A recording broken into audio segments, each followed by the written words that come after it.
Hey guys, and welcome back to this channel. In this video, I'll be showing you guys every plant you need for the new trading event in Grow a Garden.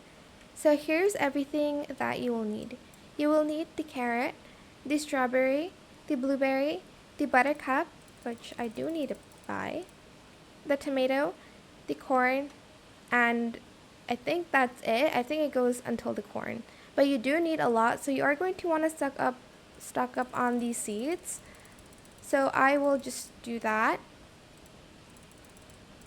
And you're just going to plant them because the amount that the Troy trader, I don't remember his name. Let me check again. Oh, Trader Troy.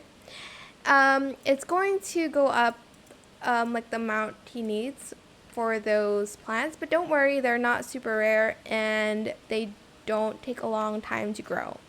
So make sure you have those plants. Again, they are the blueberry, strawberry, carrot, buttercup, tomato, and corn.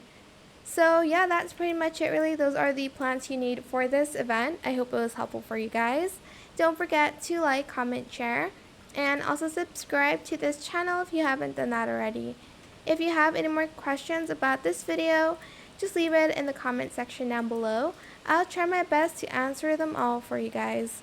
And if you found this video helpful, please click the thanks button as well. That is it. Thank you so much for watching. Bye.